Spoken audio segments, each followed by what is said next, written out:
Fala galera, tudo bem? Eu sou o professor Osmar e vou falar para vocês sobre o movimento vertical. Dando continuidade à cinemática escalar, logo depois de move, a gente estuda o movimento vertical.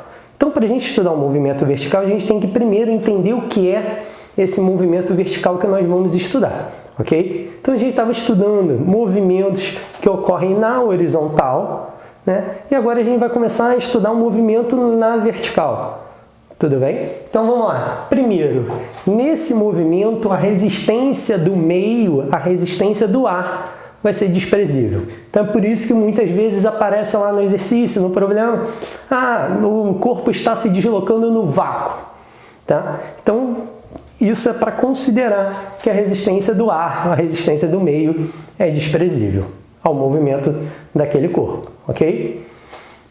Ele ocorre em uma dimensão, como eu estava falando, ele vai acontecer na vertical. Então, sempre que eu for falar de posição, eu vou estar falando da altura, de uma única dimensão para estar localizando este corpo.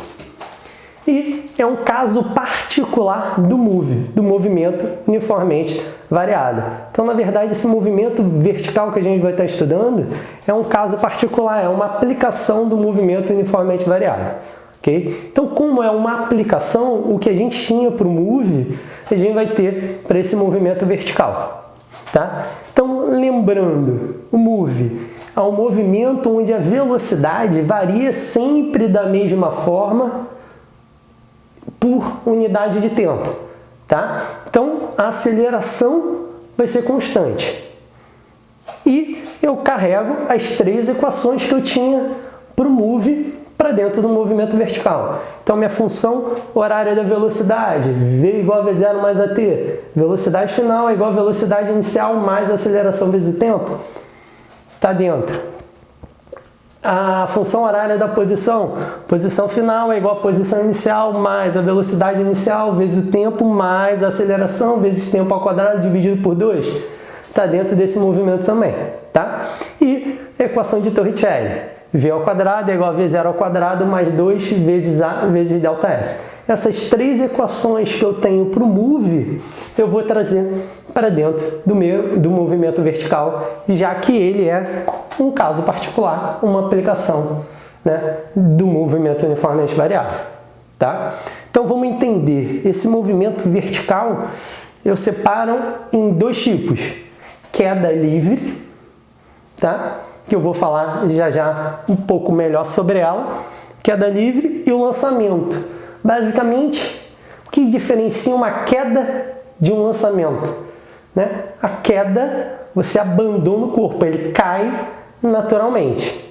E o lançamento? Você vai forçar um movimento. Você pode ter um lançamento para baixo, forçar o movimento, vai ter então uma velocidade inicial, o que não acontece quando você abandona, que é o caso da queda livre, tá? Ou você pode lançar esse corpo para cima. Então, esses três movimentos, queda livre, lançamento vertical para baixo e lançamento vertical para cima. São esses três movimentos aí que nós vamos ter dentro desse meu movimento vertical que acontece aí no vácuo, ok? Vamos ver agora então a queda livre. Então, queda, corpo é abandonado, ele começa a cair. Tá? Então, ele é abandonado, V0, velocidade inicial é igual a 0. Ok? E o livre? Livre quer dizer que ele vai cair livremente, sem a ação do meio. Então, o meio não vai influenciar neste movimento. Tá? Então, foi aquilo que eu falei anteriormente. Sem resistência do ar, sem resistência do meio ao movimento deste corpo. Então, você tem uma queda livre. Então, essa queda livre, o primeiro detalhe, V0, velocidade inicial, igual a 0. O corpo é abandonado. Segundo detalhe é que a minha aceleração, agora eu vou estar chamando de aceleração da gravidade. Então, a aceleração vai ser minha aceleração da gravidade, ou simplesmente gravidade, que é representada pelo G. Como o corpo está caindo e a velocidade desse corpo vai aumentando, essa minha gravidade, essa minha aceleração da gravidade é vertical, voltada para baixo. Então, a minha aceleração da gravidade, o meu G, tá? Tem a direção vertical, sentido para baixo, ok? Com isso, eu tomo uma decisão. Você tem duas possibilidades, tá? Eu tenho que posicionar o eixo da altura, o meu eixo da posição. Eu posso colocar com o meu zero sendo o solo e ele voltado para cima, ou o que é mais fácil para a gente é colocar o meu zero da onde esse corpo vai ser abandonado, que aí eu falo que a posição inicial, meu S0, que eu vou substituir por um H0, vai ser quanto? Zero, porque eu estou fazendo coincidir o corpo, aonde ele está, com o zero do meu eixo vertical, ok? Então, eu coloco o meu zero aqui e eu vou colocar esse eixo voltado para baixo. A altura vai estar voltada para baixo. Por quê? Assim, tanto a gravidade quanto o eixo da altura, eles terão o mesmo sentido. Ao fazer isso, eu posso falar que a minha aceleração vai ser igual a G. Se eles tivessem sentidos opostos, o G para baixo e o meu eixo para cima, teria que ser A igual a menos G. Então, para facilitar a vida, eu coloco o meu eixo voltado para baixo e o meu zero coincidindo com a posição inicial do corpo, ok? Essa aceleração da gravidade a nível do mar, ela tem um valor próximo de 9,8 metros por segundo ao quadrado, ok? Mas é comum você utilizar em exercícios aproximadamente 10 metros por segundo ao quadrado. Então, o exercício vai pedir para você considere G igual a 10 metros por segundo ao quadrado, por exemplo. Aí você vai utilizar isso aqui. Caso contrário, caso o exercício não esteja falando ou ele peça para você considerar 9,8, existe alguns exercícios assim, mas grande parte deles vai pedir para você considerar G igual a 10 metros por segundo ao quadrado. Mas não se preocupa que vai estar lá no exercício essa informação, ok? Então vamos lá, voltando aqui. Então meu eixo está voltado para baixo, parte aqui do zero. Conforme o corpo vai caindo, o meu H vai aumentando, ok? Parece meio estranho, mas é porque eu voltei o meu eixo para baixo.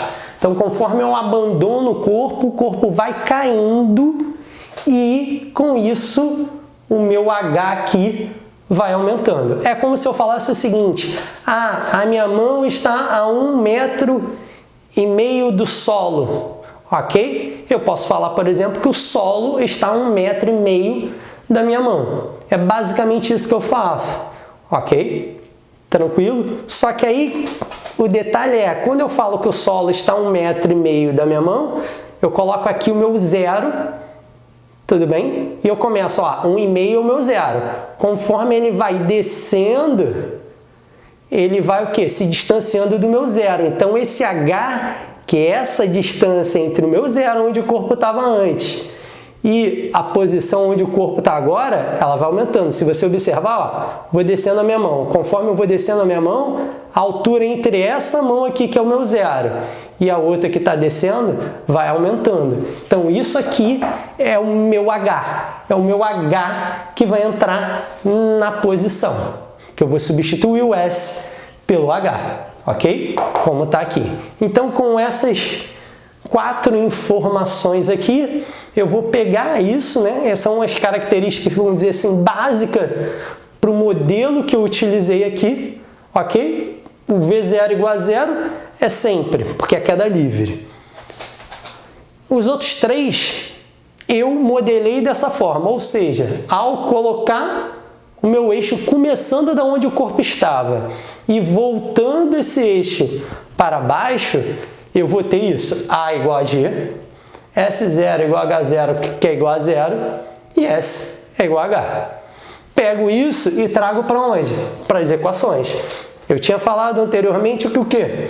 Que eu ia utilizar as equações do move dentro do movimento vertical, ok? Aqui na queda livre não é diferente, eu vou trazer essas equações para dentro do meu movimento. tem uma vantagem na queda livre. Qual é a vantagem nela? Eu posso pegar essas 3 equações e reescrever utilizando essas 4 características aqui do meu modelo. Isso faz com que a equação seja mais fácil, ela diminui, né? Você vai ver aqui, ó, V, função horária da velocidade, V igual a V0 mais AT. Como V0 é 0, esse cara aqui morre. Se esse cara morreu, vai ficar V é igual a AT. Só que o A é o G. Então eu fico só com V é igual a G vezes T. Você vê que a equação diminui, você perdeu um termo aqui, tá? Então é mais fácil, é mais simples. A função horária da posição. S, posição final, é igual a posição inicial, mais velocidade inicial vezes o tempo, mais aceleração vezes t ao quadrado sobre 2. É uma equação que tem bastante termos. Ao aplicar essas 4 características, o que acontece? Ó, S substitui por H. O S0, opa, S0, H0, 0. Então, esse cara aqui é 0. Sumiu. V0 vezes o tempo. Opa, V0 é 0. 0 vezes T, 0. Então, quer dizer, esse termo já foi embora, agora esse vai também. Sobrou só o último termo. O A eu troco por G, então fica H é igual a G vezes T ao quadrado sobre 2. Se você reparar, essa equação aqui, né, você tinha S igual a essa soma desses 3 termos. Quando eu simplifico para queda livre, eu fico só com H igual a GT ao quadrado sobre 2. Então, facilita a sua vida, você ganha tempo com isso na resolução de um exercício, tá? Se você não quiser utilizar as equações já maceteadas para queda livre, você também pode, ok? Mas eu estou mostrando aqui como você pode ganhar tempo e simplificar se você souber as equações já com o formato da queda livre, ok? E a da Torricelli, V ao quadrado, velocidade final ao quadrado, é igual a velocidade inicial ao quadrado, mais 2 vezes A vezes ΔS. Ó, V ao quadrado continua, V ao quadrado. V0, V0 não é 0? 0 ao quadrado, 0. Acabou. 2 vezes A é igual a G. Então fica 2G. E o ΔS? ΔS é a posição final menos a posição inicial. Se a posição final é H e a posição inicial é 0, o ΔS, né, o meu ΔH, é simplesmente H. Então, eu fico com a equação de Torricelli reescrita da seguinte forma: V ao quadrado é igual a 2GH, ok? O que eu posso fazer também é, eu não quero deixar aqui com o quadrado não. Então tá, eu tiro a raiz. Então fica V igual a raiz de 2GH. Você pode encontrar ela escrita das duas formas. Tudo bem? Então vamos lá para um exercício. Vamos resolver um exercício.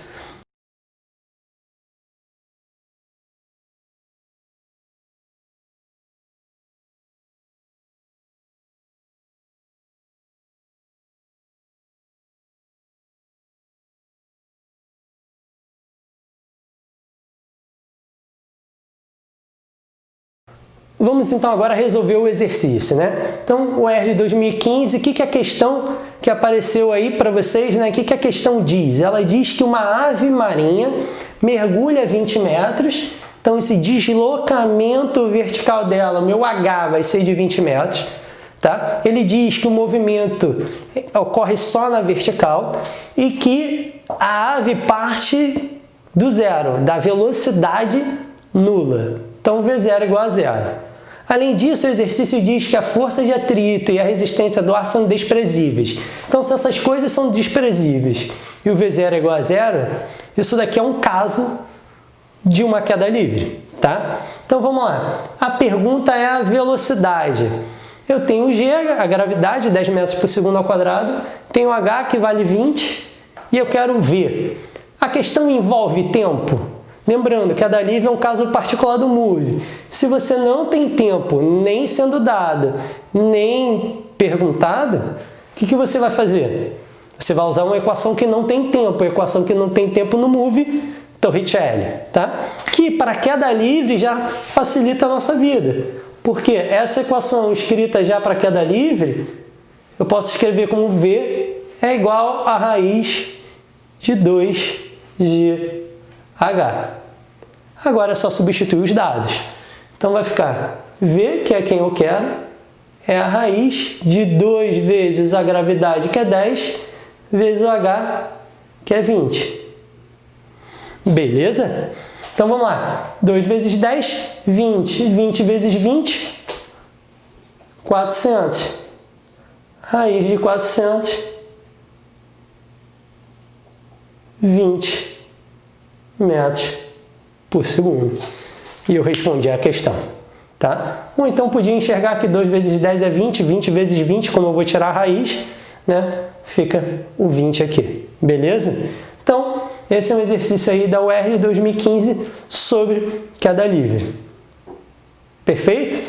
Então vamos lá. Para encerrar a queda livre e partir, né, para outra parte, para a parte de lançamento, tá? Vamos falar sobre o gráfico VT. O gráfico VT da queda livre. Primeiro detalhe, o gráfico VT de qualquer movimento, a área do gráfico é igual numericamente ao ΔS. Tá? Esse Nzinho aqui é de numericamente. Então, a área do gráfico é igual numericamente o ΔS, esse meu deslocamento escalar. Tá?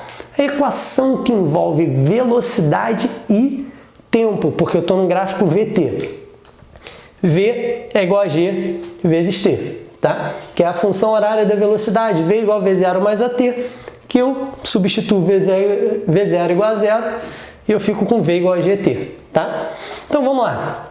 Quando esse tempo é 0, V igual a 0. Isso aí, queda livre, V0 é igual a 0. Então parte aqui do 0. Quando esse tempo for 1, V é igual a G, que vamos considerar aqui 10 metros por segundo ao quadrado, tá? Então aqui vai ser o quê? V igual a G, então V igual a 10. Beleza? Ah, para T igual a 2, 10 vezes 2, 20. Então para tempo igual a 2 segundos, velocidade 20 metros por segundo. Para tempo igual a 3, 10 vezes 3, 30 metros por segundo. Então tenho em 1 segundo a velocidade é 10 metros por segundo. Em 2 segundos, 20 metros por segundo. Em 3 segundos, 30 metros por segundo. Tá? Agora vamos lá, vamos enxergar. Eu vou trabalhar com essa propriedade.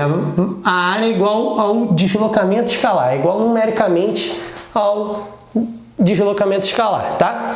Vamos pegar só aqui no primeiro segundo. 0 a 1. Isso daqui é um triângulo de base 1 e altura 10. Área do triângulo. Base vezes altura dividido por 2. Então isso, base 1, altura 10. Então 10 vezes 1 sobre 2, 5. Essa é a minha área aqui. Tá? Agora, vamos lá. Pegar esse triângulo agora maior aqui. Base 2, altura 20. 20 vezes 2, 40. Dividido por 2, 20. Ou seja, tudo isso daqui vale 20. Se esse pedacinho já vale 5, esse outro pedaço aqui tem que valer 15. Tá? Vamos lá, agora com 3. Vamos pegar todo esse triângulo aqui. Minha base é 3, minha altura é 30. Então vai ficar 30 vezes 3, 90. Dividido por 2, 45. Só que eu já tinha 5 e já tinha 15. Então já tinha 20. Para 45 faltam o quê? 25. Tudo bem? Então, repara, no primeiro segundo, na queda, o corpo percorre 5 metros. Entre 1 e 2 segundos, o corpo vai percorrer 15 metros, tá? Então, no total, de 0 a 2, vai percorrer 20. Entre 2 e 3 segundos, vai percorrer 25 metros. Então, no total, de 0 a 3, vai percorrer 45. Se eu perguntasse, entre 3 e 4 segundos, quanto o corpo vai percorrer? Repara, 5, 15, 25, então entre 3 e 4 vai ser o quê? 35, tá? E assim vai. É como se eu chamasse esse cara aqui de X, esse cara seria 3x, 5x, o próximo, 7x, 9x e assim vai.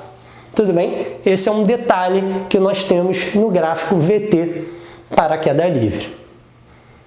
Com essa observação, a gente encerra a parte de queda livre E vamos partir agora para estudar o lançamento vertical, para baixo e para cima.